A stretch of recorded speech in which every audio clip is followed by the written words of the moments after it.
तो students, database language के topic पे आज हम बात करेंगे। डाटाबेस लैंग्वेज क्या होता है कि डाटाबेस में डिफरेंट लैंग्वेज होता है।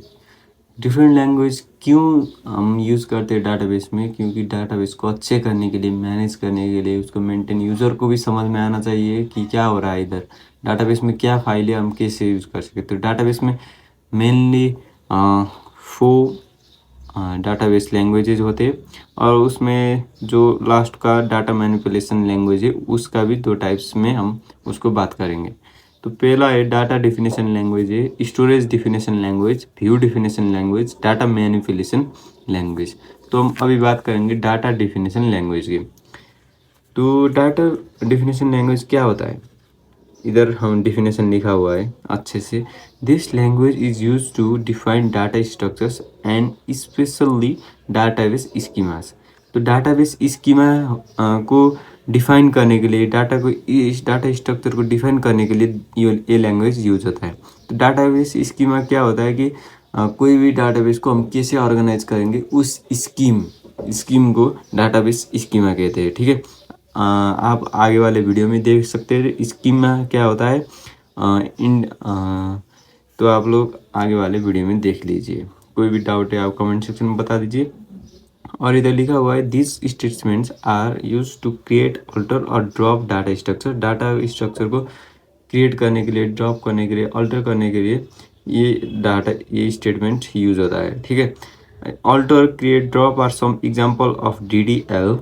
It also allows to define storage, structure and access method for database system. database system में कैसे डाटाबेस को स्टोर किया जाता है उसको, और डाटाबेस को कैसे एक्सेस कर सकते हैं उस स्ट्रक्चर को भी इधर डाटा डेफिनेशन लैंग्वेज डिफाइन करता है। ठीक है, और दूसरा है स्टोरेज डेफिनेशन लैंग्वेज। तो स्टोरेज डेफिनेशन लैंग्वेज क्या होता है? This language is use to define internal schema. Internal schema को डिफाइन करने के लिए ये लैंग्वेज यूज होता है। इंटरनल स्कीमा मैंने आगे वाले वीडियो में बता दीजिए, आप चेक कर सकते हैं उस वीडियो में। It defines that what will be the physical structure of database, like how many bytes for field will be used, what will be the order of fields and how records will be accessed. तो उस physical data structure में कैसे कैसे काम होता है और कितने बाइट का फील्ड हो सकता है और ऑर्डर ऑफ फील्ड, ये सब कुछ इधर क्या होता है, रिकॉर्डेड होता है स्टोरेज डेफिनेशन लैंग्वेज में। ठीक है, और दूसरा टाइप से view definition language. This language is use to specify user views and their mapping to conceptual schema. Conceptual schema में तो व्यू कैसे यूज होता है, जो स्पेसिफाइड यूजर व्यू का मतलब क्या होता है कि डिफरेंट यूजर्स डिफरेंट व्यू लेता है। ठीक है, डाटाबेस का कौन सा पार्ट यूज करना है वो डिपेंड में होता है व्यूअर्स में। ठीक है, उस यूजर्स को ये मैप करता है। ठीक है, it defines the subsets of records available to classes of users. It creates virtual tables and view appears to users like conceptual level.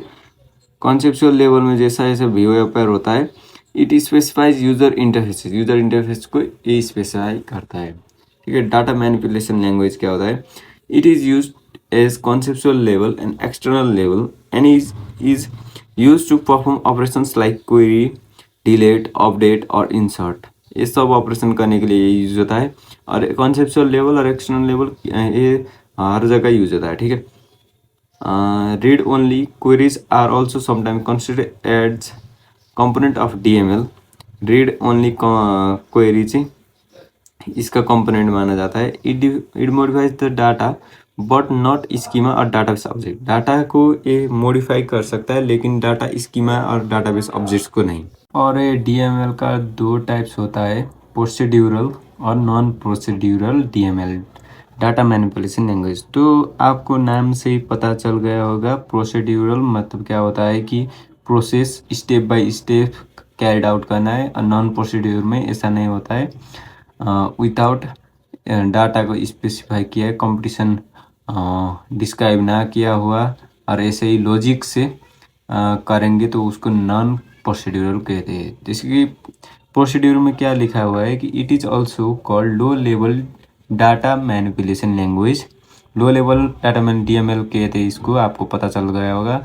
It simply contains series of computational steps to be carried out steps carried out, इसको क्या कहते हैं, procedural. आपको name से ही पता चल गया कि वो स्टेप बाय स्टेप करना है, ठीक है। Any procedure might be called at any point during program execution, कोई भी प्रोसेस को आप प्रोग्राम एग्जीक्यूशन के वक्त उसको कॉल कर सकता है, ठीक है। In this user required to specify what data needed how they get दो डाटा, कौन कौन डाटा आपको नीड है, आपको आवश्यकता पड़ता है, और उसको कैसे हम डाटा को यूज कर सकते हैं, पा सकते हैं, उसके बारे में इधर क्या स्पेसिफाई करना पड़ता है। नॉन प्रोसीड्यूरल डीएमएल में क्या होता है कि इसको हाई लेवल डीएमएल भी कहते हैं और डिक्लेरेटिव डीएमएल भी कहते हैं। It describes the logic of competition, logic of competition को इसको डिस्क्राइब करता है विदाउट डिस्क्राइबिंग कंट्रोल फ्लो को डिस्क्राइब किया बिना, ठीक है। In this user only request to what data needed without specifying how to get दो डाटा। तो इसमें क्या होता है कि कौन कौन डाटा ये रिक्वायर होता है, नीड होता है, उसको ये क्या करता है, शो करता है, लेकिन उस डाटा को कैसे हम गेट कर सकते, उसको हासिल कर सकते हैं, उस डाटा का हम कैसे अपने यूज़ कर सकते हैं, उसको स्पेसिफाई ना किया हुआ है, ठीक है। आप लोग को समझ में आया होगा। तो कोई भी डाउट है तो आप कमेंट सेक्शन में बता दीजिए।